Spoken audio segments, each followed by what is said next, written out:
Hi everyone, I hope that Monday is treating you well or has treated you well thus far. Welcome back to the channel, and if you are new here, very welcome to you. Thank you for joining us, and to the regulars, thank you for coming back. I appreciate you all very, very much, and I'm so grateful to have all of you in my life. And as always, I'm just hoping that I can shed some light on some experiences that you're trying to deal with or give some good advice for the week ahead. That's why we're here, usually on a Monday, if all goes well. I've decided today to use the Magical Mermaids and Dolphins Oracle deck. We've used this one quite a few times, but it is really a lovely, reliable little deck of cards. It's an Oracle deck, so it's not tarot based, but as simple and straight to the point as they are, I find them to be hugely accurate. So it's a really lovely deck of cards. I've had it for a very long time, but never lets me down. Okay, so we're going to do a quick shuffle, and as usual, like I say, if you're new here, what I usually ask is what is most important for us to know right now? What advice do we need for the week ahead? And it will bring through sometimes action cards, sometimes just talk about the general energy that we have around us so that we can be aware and cognizant of the energies and what we need to pay attention to, and anything else that's important for us to know. So let's see what comes up today. All right, so I'm going to start off just asking, are there any messages that we need? Is there anything that we need to be aware of, that we're surrounded by right now, that can help us have a positive week and do the best to have, make the most of it? Anything we need to know right now, please?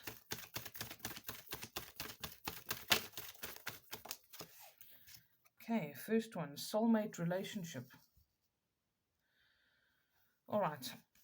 I've had some things coming up with this. I don't think it's only about romantic relationships, but there's something here that's got some kind of synergy. And I feel like it's not just a soulmate relationship where you meet up with somebody that you could have a loving romantic relationship with, even though it says here new romance with a spiritual basis is here for you now. I think that is really important and very valid for a lot of people. I do feel like there's going to be partnerships coming up for certain people, and that's really wonderful. And sometimes I think that this also has to just do with somebody that you feel that you have a really strong rapport with. So for me, a soulmate as well is not just your soulmate is not your lover or the person that you're meant to be with, your twin flame or whatever belief system you have around that.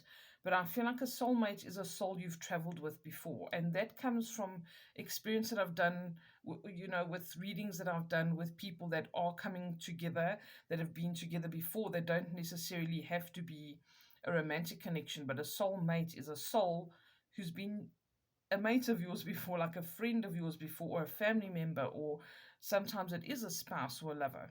But here I think it's a soul that you've traveled with before. This is something that I've seen as a repeating pattern, and I think the soulmate word has been kind of a bit misconstrued over time.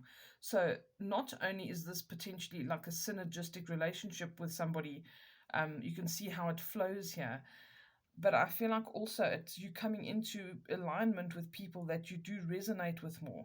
Even when we leave one relationship and move to the next, often we can actually find that we realize that we attract a different type of partner, or somebody gets attracted into our life that is kind of in alignment with what our belief systems are, what we spend our time on, what our interests are, and this is what it's about. So I feel like there's people who can come into your life, or at least one specific special person that you do feel resonates with you, where you just feel this effortless flow. That's really lovely to see. Okay, so keep an eye out for that. Also, it could be a deepening of a current relationship where you feel like, hey, things are flowing better, and maybe you overcome some difficulties that you've had. Okay, there's a spiritual basis to this. So there's potential for you to both grow spiritually from whatever this is, whatever this connection is. Okay, what else do we need to know this week, please? There we go. Time to move on. That is so interesting, because I was just about to say, in some cases, in order to get this new relationship into your life, or to cultivate a change in the energy or the type of person or relationship you attract, Sometimes we have to close doors to other relationships. And that's what I was just going to say.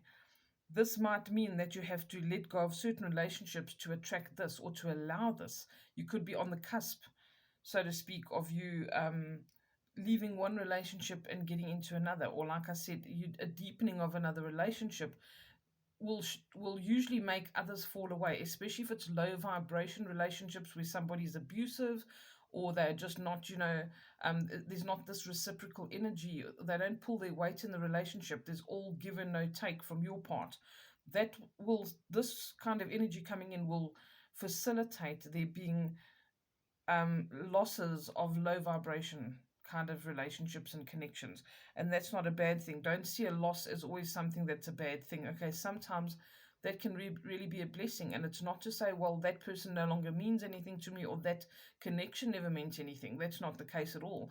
It's about that chapter is now over. I can close the door to that, or I can close that chapter, because everything comes in cycles and in seasons, and that's the same goes for relationships.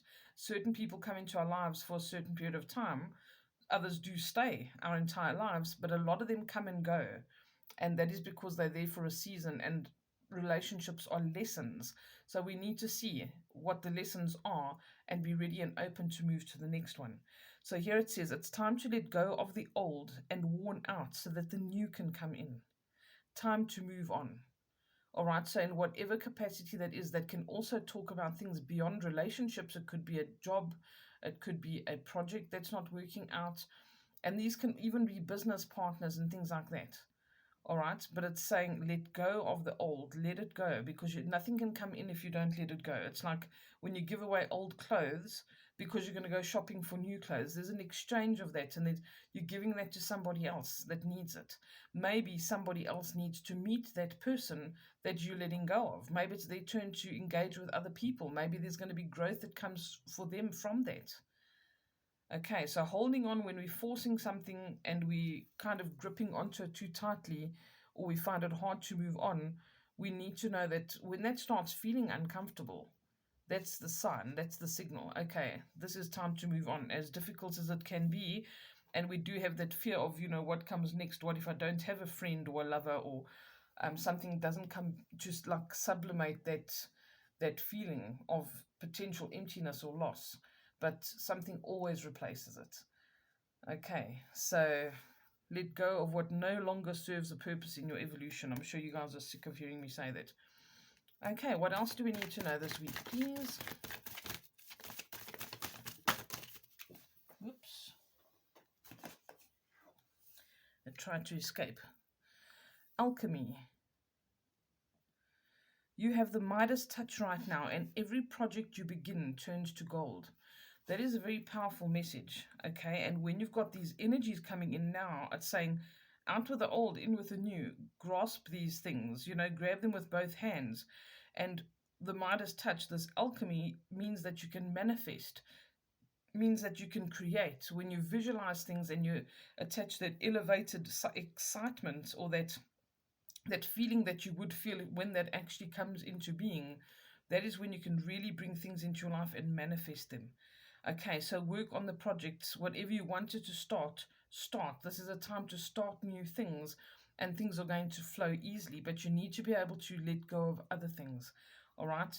Be open to releasing things, not holding on tightly to them, and beginning new things.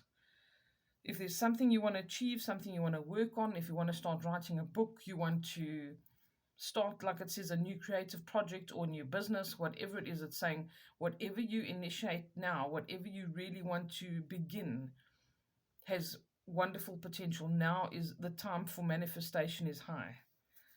All right, let's get one more for the week ahead, please. Anything else that we need to know? Any other messages? Yep, two more. Okay, Blessed Change. This is a beautiful card. I love this card so much. It reminds me of the Hanged Man in the tarot, where she's hanging upside down. However, just like the Hanged Man in the tarot, please note that she's definitely not upset about it. Okay, let me just get it into focus there for you. She's got a big smile on her face. She's very happy to be hanging upside down. Why? Because it offers a new perspective, a blessed change. Okay, so this says a major life change brings you great blessings. Release that old energy, because it's basically the universe saying to you, please let it go, because I've got something better to give you. Okay, it's like somebody giving you a plain vanilla biscuit and they want to swap you for a Krispy Kreme donut or a double chocolate chip something, take it, let go of the old so that they can give you something better. This is what the universe is asking you. All right, so don't be afraid. Don't be afraid to change your opinions or your perspectives about certain things as well. Sometimes that's what we need to do, and open ourselves up to other things. Remember, we were told, I think it was last week, where we were reminded to be flexible. That's also something important. And this says, make a decision. Feeling stuck or indecisive, listen to your intuition and make a decision. I just said this to a client, and I've said it to many of you. You're going to have heard this before as well. But if something feels right, it's right. If it feels wrong, it's wrong. It's that simple. Okay? Spirit's not here to confuse the living daylights out of you. If you feel in your gut and in your heart something's wrong, then it's wrong. If you feel it's right, then it's right. Don't try to overcomplicate it with the opinions of others or applying logic and reason until you've lost the essence of that first gut instinct that you got. Because how many times do we turn around and say, you know what, I had a feeling in my gut that this wasn't a good thing, or I had a feeling in my gut that this was, and I've missed an opportunity. Please, please, please listen to your intuition and make a decision. That gut feeling will either give you like that pit of your stomach feeling when you used to get in trouble at school, or it will give you like butterflies and excitement, and you think, this just feels right for me. Act on those things. Trust yourself more, and you'll see how your life comes more into alignment. Okay, don't worry about what other people are going to think or ask for 50 different opinions when deep down you know the truth. Okay, you know when something's going to be okay. You know when something's not. It will bother you that you feel compelled you have to say something. Don't do this, or I can't do this. All right, listen to those things and don't let yourself get to the point where you're in a terrible predicament. Okay, when you're feeling stuck, you're indecisive, center yourself, go sit somewhere quietly and say, please give me the clarity of mind. And, go within. Literally, listen to your body, feel your body. What do you feel in that area around your solar plexus? Is it a horrible pit of your stomach feeling, or is it excitement? And remember, there's a fine line between anxiety and excitement as well, because sometimes we do feel very anxious about something that excites us, that seems a little bit scary, that seems, especially when it's close to our dreams. It's like, I have to do this, but it scares me a bit. Just because it scares you doesn't mean that it's not something you should go for. Okay, discern what type of scared you are. Is it scared because you are a little bit afraid that it might be too wonderful? We do feel that sometimes, and we think, what, this could work out, this could really work out, but I'm terrified. When you're terrified, sometimes it's because wow, this could really happen, and this means like a whole bunch of doors are going to just burst open. There's so much potential. That kind of feeling can give you that excitement that almost feels a bit fearful. All right, but trust yourself, tap in, ask your guides and your guardians, your angels, your ancestors, whoever it is that you work with, ask them to make sure that those messages come through strong and true, and that you can make the right decisions, and trust yourself to do so. Don't always listen to other people when they're telling you something is not right for you. You know what's right for you. Okay, I wish you all a beautiful week. I love you all lots. Thank you again always for your support and your correspondence and your well wishes with everything. I really do appreciate you very much, and I hope that you have a good one. Go out and embrace the changes and let go of what no longer serves you. Take care. Chat again soon. Bye.